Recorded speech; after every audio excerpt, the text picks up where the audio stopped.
Hi hello ಎಲ್ಲರಿಗೂ ನಮಸ್ಕಾರ. ಇವತ್ತು ನಾನು ನಿಂಬೆ ರಸದ ಗೊಜ್ಜು ಮಾಡ್ತಾಯಿದ್ದೀನಿ.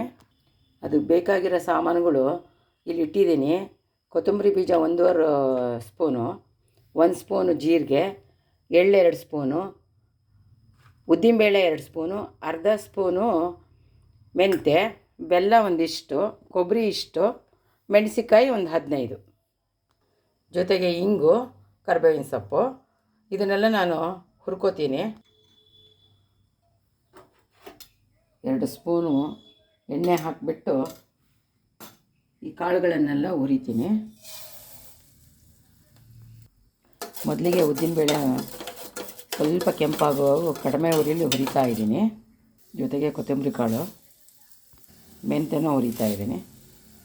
ಇವಾಗ ಜೀರಿಗೆ ಹಾಕ್ತಾಯಿದ್ದೀನಿ. ಮೊದಲು ಯಾವ್ದು ಜಾಸ್ತಿ ಹುರಿಬೇಕೋ ಅದನ್ನು ಫಸ್ಟಿಗೆ ಹಾಕಿದ್ದೀನಿ ನಾನು. ಆಮೇಲೆ ಸ್ಟೆಪ್ಪಲ್ಲಿ ನಿಧಾನಕ್ಕೆ ಯಾವ್ಯಾವ್ದು ಹುರಿಬೇಕೋ ಕಡಿಮೆ ಅದನ್ನು ಆಮೇಲೆ ಹಾಕಿದ್ದೀನಿ. ಕರಿಬೇವಿನ ಸೊಪ್ಪು ಹಾಕ್ತಾಯಿದ್ದೀನಿ. ಒಣಮೆಣಸಿಕಾಯಿ ಅದರಲ್ಲೇ ಹುರ್ಕೊತೀನಿ. ಸಣ್ಣ ಉರಿಲಿ ಹುರಿತಾ ಇದ್ದೀನಿ. ಎಳ್ಳು ಹಾಕ್ತಾಯಿದ್ದೀನಿ. ಮೆಣಸಿಕಾಯಿ ಗರಿಯನ್ನು ಒಂದು ಸ್ವಲ್ಪ ಹುರ್ಕೋತಾ ಇದ್ದೀನಿ. ಈ ಗರಿ ಆಗಿದೆ ಆಲ್ರೆಡಿ. ಇದರ ಜೊತೆಗೆ ಒಂದು ಸ್ವಲ್ಪ ಕೊಬ್ಬರಿ ಸೇರಿಸ್ಕೊತಾ ಇದ್ದೀನಿ. ಒಣ ಕೊಬ್ಬರಿ ಹಾಕ್ತಾಯಿದ್ದೀನಿ. ಪೂರ್ತಿ ಆಫ್ ಮಾಡಿಬಿಟ್ಟು ಅರಿಶಿನ ಇದ್ರ ಜೊತೆಗೆ ಹಾಕ್ತಾಯಿದ್ದೀನಿ. ಇದು ತಣ್ಣಗಾಗಿದೆ. ಈಗ ಪೌಡ್ರ್ ಮಾಡ್ಕೊತೀನಿ. ಪೌಡ್ರು ರೆಡಿಯಾಗಿದೆ.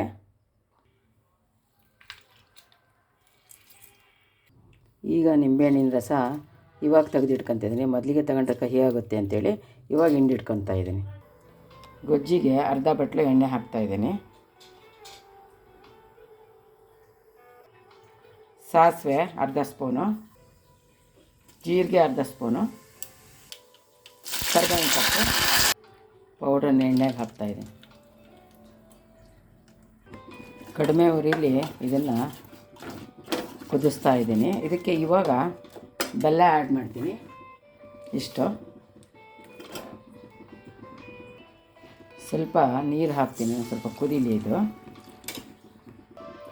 ಉದ್ದಿನಬೇಳೆ ಹಾಕೋದ್ರಿಂದ ಸ್ವಲ್ಪ ತಳ ಹಿಡಿಯುತ್ತೆ. ಹಾಗಾಗಿ ಇದನ್ನ ಗುರಾಡ್ತಾ ಇರಬೇಕು ಸಣ್ಣ ಉರಿಲೆಯ. ಒಂದು ಅರ್ಧ ಕಾಲು ಸ್ಪೂನಷ್ಟು ಹಿಂಗೆ ಹಾಕ್ತಾಯಿದ್ದೀನಿ. ರುಚಿಗೆ ತಕ್ಕಷ್ಟು ಉಪ್ಪು,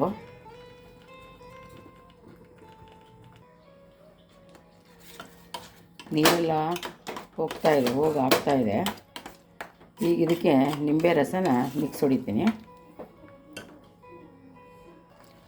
ನಿಂಬೆ ರಸ ಹಾಕ್ತಾಯಿದ್ದೀನಿ. ಕಡಿಮೆ ಉರಿಲಿ ಇದನ್ನೊಂದು 5 ನಿಮಿಷ ಕುದಿಸ್ತೀನಿ.